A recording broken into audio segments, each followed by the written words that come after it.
of all, y'all, is the fact that he was doing this convinced he was doing the work of God.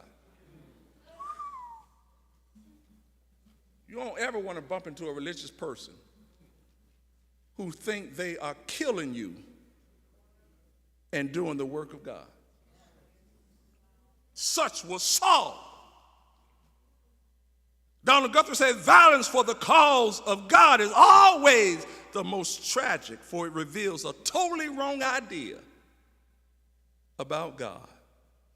In Acts chapter 9, we find Saul on one of his murderous rampages. He's out there hostile and violent against the followers of Christ. In Acts chapter 9, Saul chose to go to Damascus because there were many of Christ's followers who had scattered and dispersed from Jerusalem and had migrated north into this city called Damascus. Saul went to the high priest and he got his official letters giving him authority to go into the synagogues, go into the worship places in Damascus, go there wherever they were to arrest and extradite any men or women he found there who belonged to the way.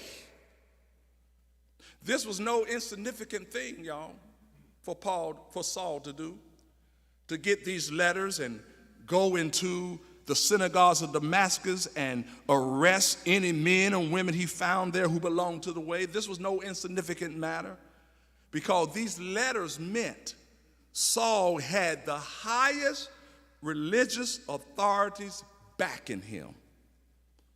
It was like having the Southern Baptist Church evangelicals backing you. It was sort of like having the Conservative Political Action Conference backing you.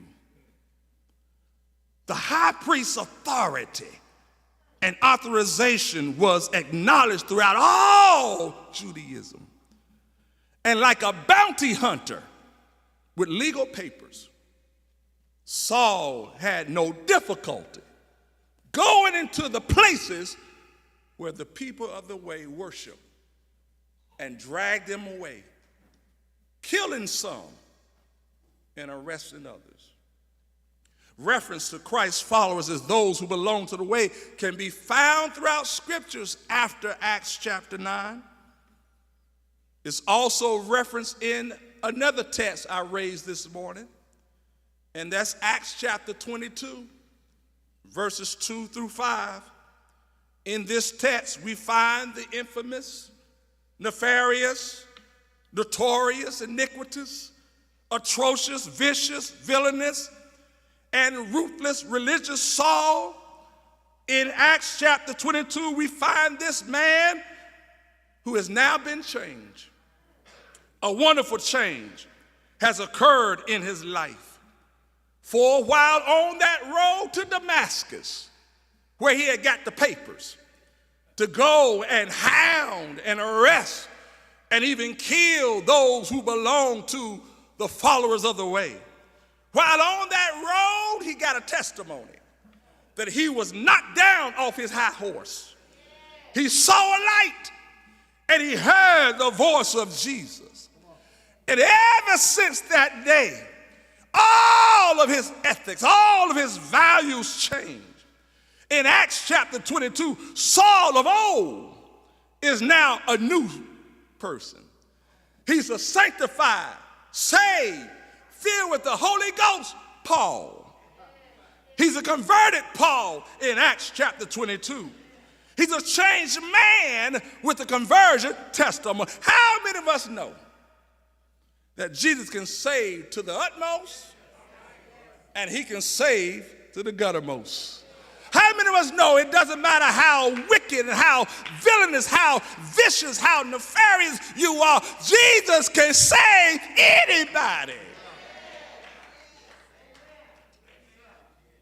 We find now Paul, saved, sanctified Paul. He's in a tense moment back in the city of Jerusalem. His preaching had caused a riot in the city of Jerusalem. And he was arrested and brought in chains before the court. And he asked for permission to speak on the witness stand. And he decided to begin his words of defense through the telling of his personal testimony. He started off talking about his BC days. In other words, his days of ruthlessness before Christ. You know, all of us might not have been as bad as Paul, but we've been bad. And we all got some BC days where we can talk about how we were before Christ. He stood there and he reminded the court that he was a good and devoted and devout Jew. He was born in that then influential and important city called Tarsus. And he was brought up, reared and raised right there in Jerusalem. Educated and trained in the strict interpretation of the law by the respected scholar named Gamaliel. He had back then a passion and a zeal for doing the right things for God, even if it means killing on God's behalf. Then Paul said, I testify, I now am a changed man. I'm not what I used to be. I'm a changed man standing before you today. I now testify that I am now one of the faithful followers with those I once hounded, I once harassed, I once arrested, and even killed. I now am one who belonged to that group of people called the Way. I once wanted no parts of them. Matter of fact, I tried to exterminate them, but now I belong as one of them. I now belong to that group of people called the Way. I wonder, has anybody ever said, I ain't gonna have no dealings with them church folks down there. I ain't gonna belong to no church, ever, never, no, ever belong to a church. But look at you now, where are you now?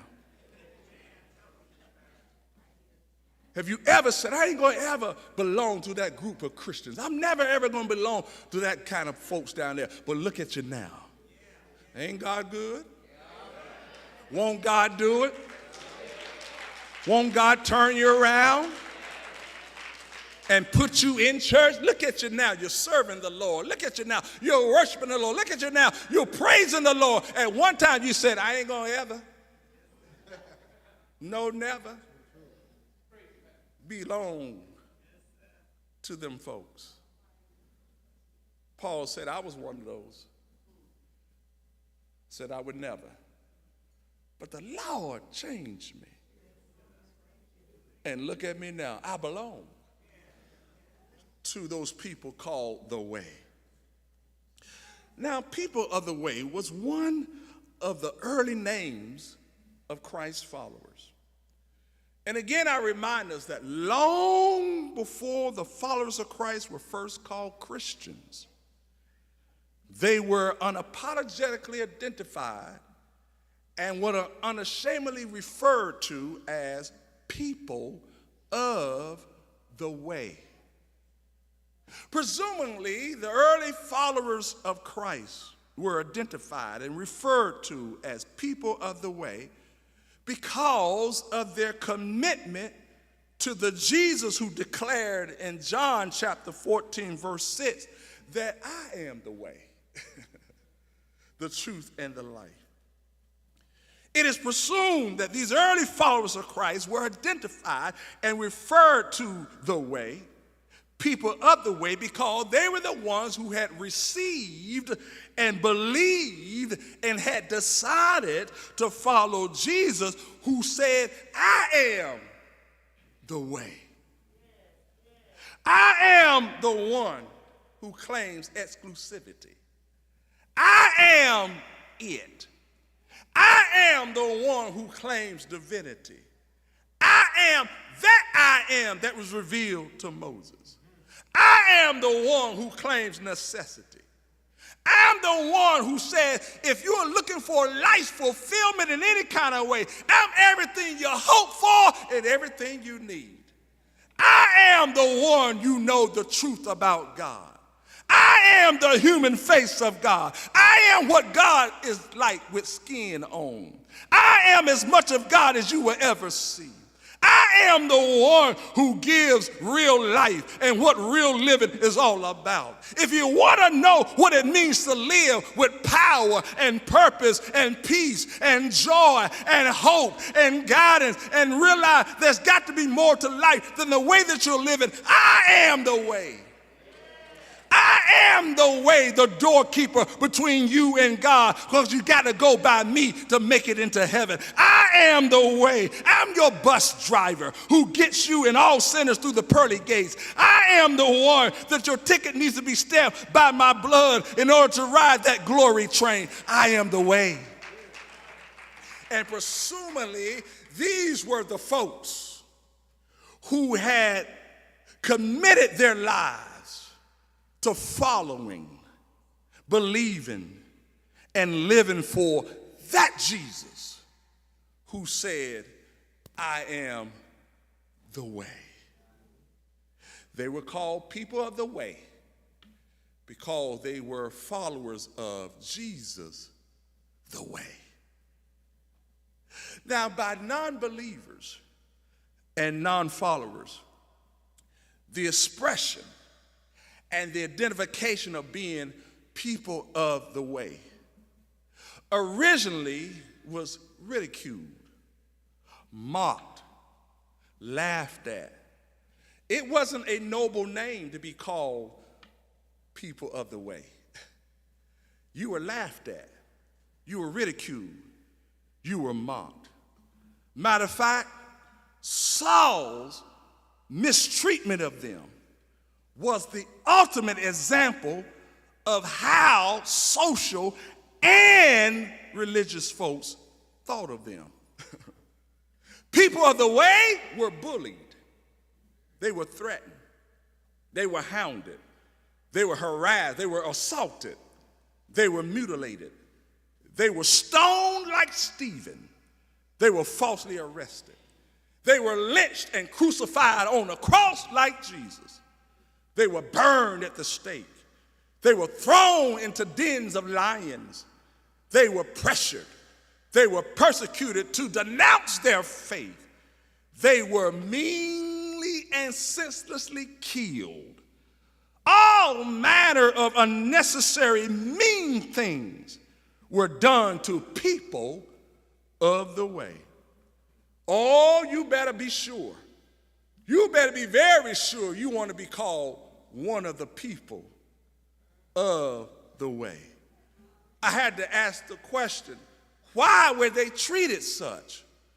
Why were they bullied? Why were they hounded? Why were they harassed? Why were they arrested? Why were they killed? Why were they forced to try to denounce their faith? Why all of this? Simply by being followers of Jesus, who said, I am the way. I did a little research on your behalf, and this is what I came up with as to why a closer look at this phrase can give some indication. The Hebrew word for way is halakha. Halakha means walk. Halakha or way means manner of life. The term way also means to obey a leader or hero and to follow his way. It is to be obedient to the way exemplified or modeled by a respected person. So the term, watch this now, people of the way referred to their lifestyle. It referred to the way they live life. And the way they live life was in obedience to the life exemplified and modeled by their leader, Jesus, when they respected, whom they trusted, whom they serve, whom they love, and whom they worship. Y'all missed that. The reason why they caught hell is because their lifestyle and the way they lived their life was in obedience to the life exemplified and modeled by their leader, Jesus, whom they respected, whom they trusted, whom they served, whom they loved, and whom they worshiped. Here's something for us to understand today. That if we're going to be called members of the people of the way, you got to understand that this is more than just a declaration. This is more than just an announcement. This is understood to be a way of life. This is not something that you just verbally agree to as a list of doctrinal points. This is more than saying I am a part of that group of elite insiders who have privileged information as though it's like a fraternity, sorority, or Masons or Eastern Stars. You know, we got some information, those of us who are members of fraternities and sororities and Masons, things like that, we got information that you don't have. And you got to go through something in order to get it. So we're insiders and you are outsiders. No, that's not what it means to be people of the way. It doesn't mean people who just simply got their insurance cards. And that is their assurance of salvation of heaven when they die. No, people of the way understood there is more than signing off on an agreement of doctrinal beliefs. It was more than just saying I'm an insider and you all are outsiders. It was more than saying I got my ticket and I'm going to heaven anyhow. No, they knew that to be people of the way, you had to be living it. You have to believe and be living it. Where are you going with this, Reverend? It was Dr. Leonard Sweet who made me aware of this when he said, actually, the word believe, I believe. The word believe, he says, is an ancient combination of two verbs. To believe means to be, and it also connected with life. To believe is to believe. To live your being. To trust your being. So someone who is believing is someone who is believing. Oh, y'all not catching it. One who is believing is also one who be living. In other words, it's not only belief, it's your behavior. It's not only your confession, it's your conduct. It's not only your claim, it's your character. These were people who not only believed that Jesus was Lord and Savior of their lives, and only believed that he is the way, the truth, and the life, they were also believing it. People of the way were people believing and be living a certain way. It was Dr. Steve McSwain who said, my own suggestion is this: instead of believing in Jesus, why not live after the manner of Jesus? Why not live a life similarly after the manner of Jesus? Why not live a life of love? Why not live a life of self-denial? Why not live a life of compassion? Why not live a life of trust? Why not live a life of holiness? Why not live a life of praise? Why not live a life of joy? Why not live a life of peace? Why not live a life of humility? Why not live a life of surrender? Instead of just saying, I believe, be living it. Live the life. It's not enough to say, I believe in Jesus, but live the life that Jesus lived. They were called people of the way because others around them, the reason why they were ridiculed, the reason why they were persecuted, the reason why they were hated, the reason why they were hounded and harassed, because people around them saw how their Christ faith, their belief in Christ had changed and improved their lives. You know, I've learned something, and I've learned why some folks hate us. Do you know why some folks hate you? Number one, some folks hate you without a cause. They can't tell you why. They just mean like that. They hate you without rhyme, reason, or rationale. But then there's another reason why people hate you. They hate you because you have what they don't have, and you are what they are not.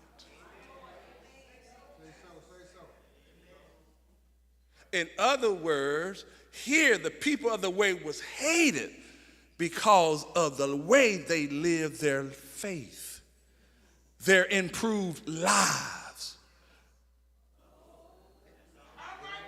Yeah. Either that was a confirmation from heaven or the devil was messing with me.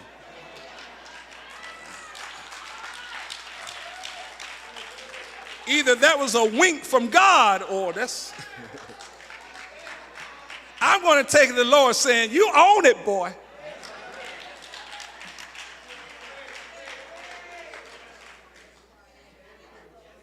Because here it is, because this is what I was getting to here.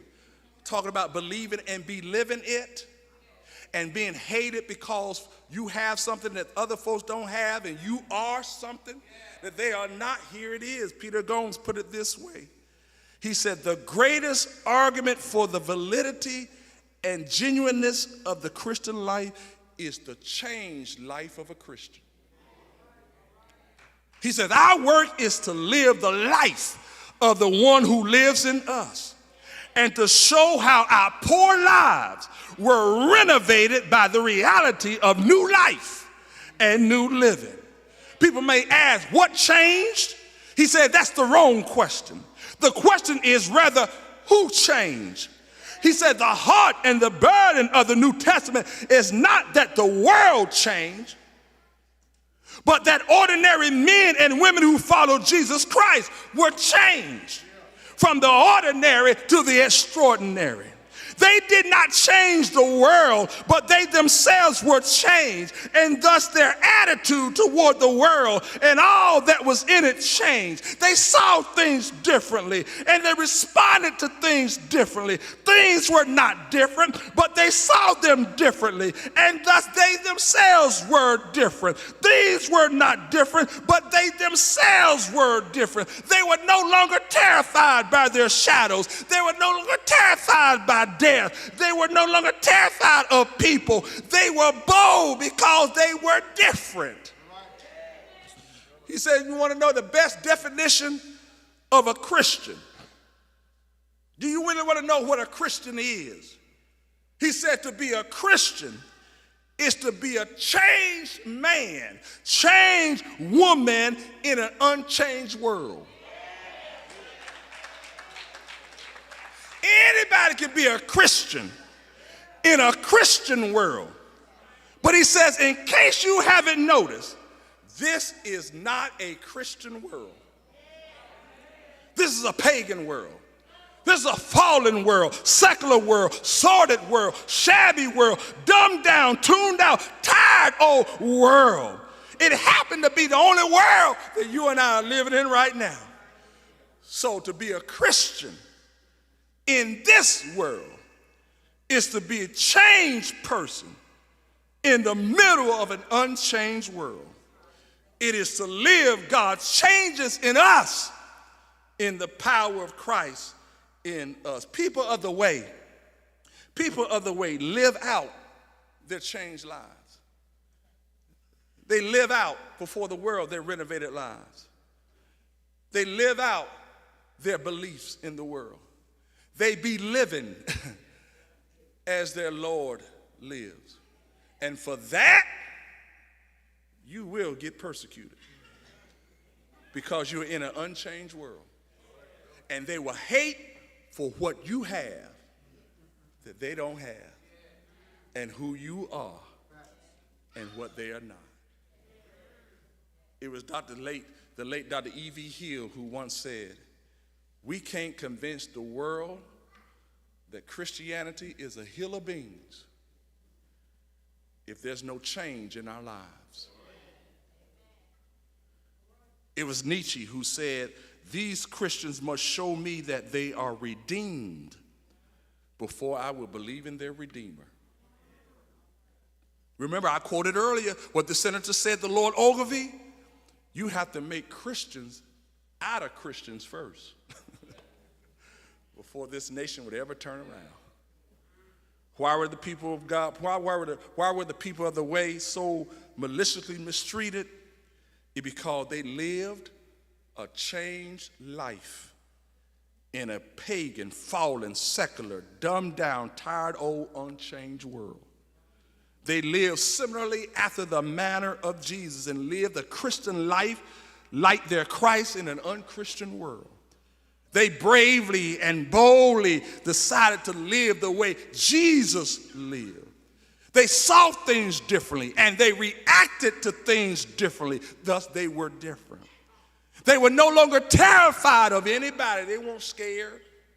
Scared of anything. Scared of sacrificing their life because they were no longer scared of death. And so they weren't scared of any. What can any man do to me?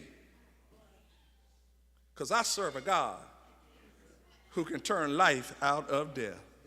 Which leads me to another point.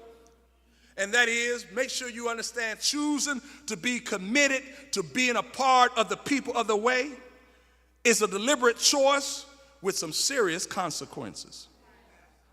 If people criticize and challenge and hate it and crucify Jesus the way, what in the world you think they're going to do to you?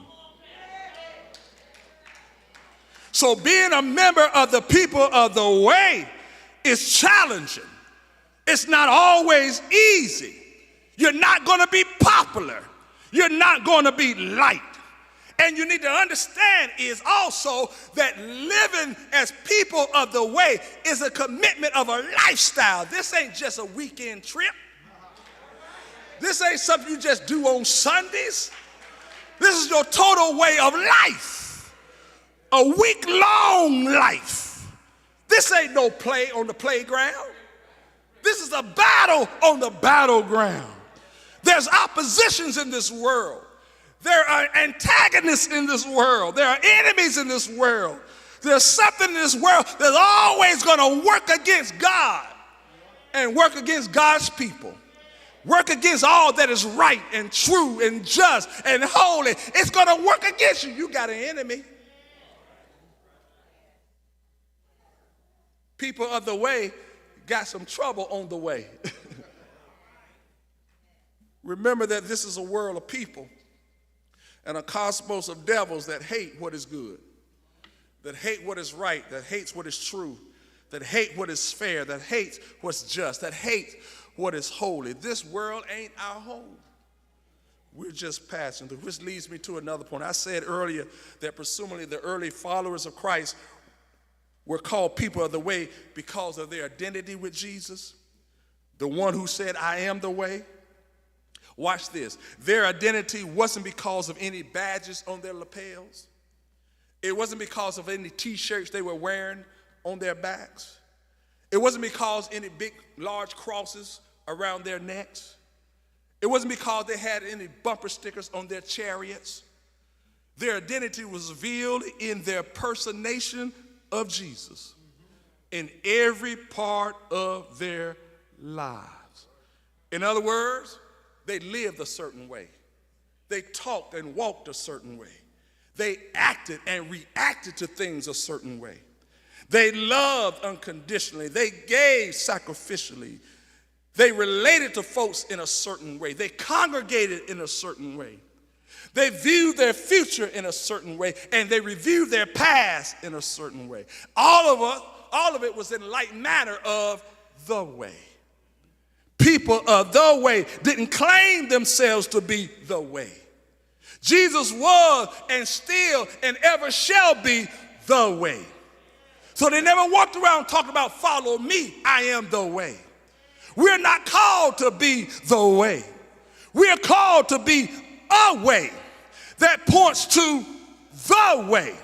Someone said we're called to make a way for others, to join us on the way. Because in Matthew chapter 4, verse 19, Jesus said, come, follow me. We're called to follow Jesus the way, the one who is the way. It's a walk with him, and we're just all on the way. Jesus is the way, y'all. He's the truth about God, the way to live for God. He's the way to relate to others. He's the way of life in an unchanged world. As people of the way, we're called to follow the way, live the way, share the way, walk with the way, because we're all on the way. Somebody said the greatest need in America today, in our world, is for us who are believers and followers to be personators, sharers, walkers, livers, Christians of the way. Regardless of the hate, regardless of the meanness, no matter what or who works against us, remember that we're walking with the way through this unchanged world to live God's changes in us in the power of Christ in us. As people of the way, I'll leave you to this. We're to be known in the world for two things. We are to be known to the world for our changes, our differences that has taken place in us. I'm not saying we're better than anybody. I'm not saying we're more superior, because some people make you have a guilt trip about that. Oh, you around here acting like you better than me. Ain't nobody saying that. Ain't nobody saying that. It doesn't mean that we are better than anybody. It just means that we are different. And different doesn't mean that they are deficient. And different doesn't mean that we are dominant. It just simply means that we are different. As people of the way, we are to be known in the world for our differences. As people of the way, we live out our changes. We live before the world our differences. No matter what the crowd says, no matter what the crowd does, no matter how the crowd reacts, we live differently.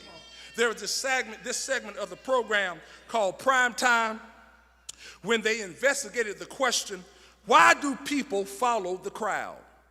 So they did an investigation. They did some different scenarios to try to figure out why people follow the crowd. And they did several tests. Number one, the first test involved a person who stood alone in an elevator, facing the door like you're supposed to, when a crowd entered, and instead of facing the door, they faced the back of the elevator. After a while, the person facing the door began to wonder, why they facing that way? And you know what he did? He turned around and did the same as the group, and that is faced the back of the elevator. And when he was asked why he turned around, the person said, because I thought they knew something I didn't know. They did another test. Another person was in a group looking at pictures and was asked whether or not two were the same, when one of the pictures shown obviously was different. And though everyone said the pictures were the same, and the person knew that they were different, they went along with the crowd and said both of the pictures looked the same too. And when they asked that person, why did you follow the crowd? He said, because I thought maybe something was wrong with me and my eyes. Here's the truth of the test, y'all. Very few people want to stand out from the crowd. Very few people want to be so independent that they seem weird and out of place. A crowd will sometimes make you feel as though you don't know anything when you may be the only one in the crowd who has good sense. A crowd will sometimes make you feel something is wrong with you when nothing is clearly wrong with you. Just be different. Do what you know is right, regardless of what the crowd, regardless of what the gang, regardless of what the group says and think and does. You do you. You be different. I know it's hard to live as people of the way because we got to be different. We got to live differently. We got to talk differently. We got to walk differently. We got to act differently. We got to behave differently. I know it's hard, but it's what we're called to do. It's our faith. Secondly, and I leave with you, we're known for our differences, but we're also known for our values and our emphasis. The late E. Stanley Jones, an American Methodist Christian missionary, theologian, and author, once spoke to Mahatma Gandhi. He went to Mahatma Gandhi. He said, Gandhi, I'm very anxious to see Christianity, become a big thing, nationalized, become a national religion here in India. So it'll be no longer a foreign thing identified with foreign people and a foreign government. But I want it to be so much a part of the national life of India that it contributes to India's uplift and redemption. Gandhi, what would you suggest we are to do to make this possible? You know what Gandhi said to him? He said, I would suggest, first of all, that you Christians begin to live more like Jesus. And secondly, I would suggest you practice your religion without adulterating or toning it down. And thirdly, I would suggest that you put your emphasis upon love, for love is the center and the soul of Christianity. Regardless of the consequences, people of the way try to live like Jesus Christ. We practice our faith unashamedly, unapologetically, without adulterating or toning it down. We put our life's emphasis on love, on compassion, on what's right, what's good, what's true, and what's holy. My question is today, and I leave you with this: do we have any people of the way who are willing to follow the way, personate the way, point to the way, be living the changed life of the way, who's willing to stand out at their differences because they are followers of the way, who are not ashamed to proclaim to the world Jesus is the way, who's willing to emphasize the loving way, who's willing to walk with the way, who's willing to know that the way will make a way, who's willing to be known that we're all on our way. Anybody willing to be people of the way? My invitation is this to you. Campola said, asking people to come forward and accept Christ as personal Savior, it not only guarantees them a ticket to heaven, but it also invites them to a life in Jesus Christ that will give them the ultimate meaning, the ultimate purpose, the ultimate joy, peace, the ultimate love in their lives. But secondly, he says to ask people to accept Jesus Christ is to ask them to join in the work of Jesus Christ, to recruit them to join in the task of changing the world into what God wants it to be. Evangelism is asking people to participate in God's work in the world. It's recruiting people to be agents for the transformation of this world into a world of well-being for all of God's people. That's my invitation to you. That's my invitation to you. Yes, come.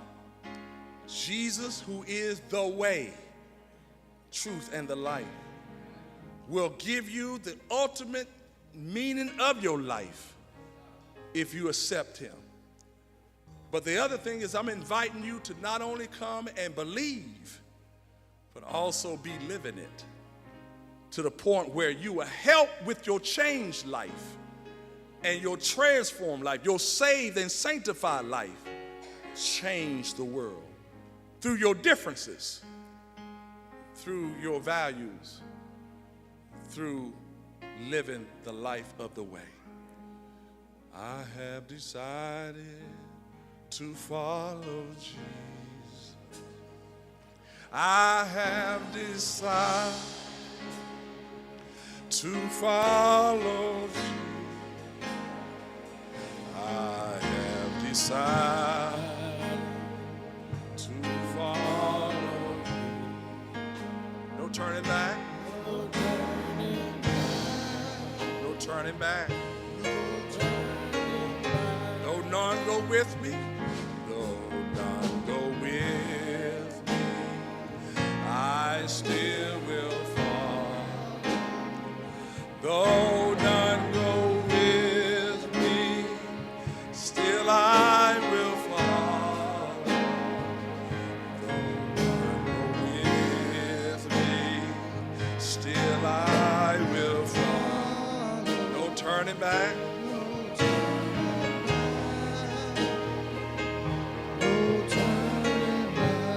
My cross I'll carry. My cross I'll carry.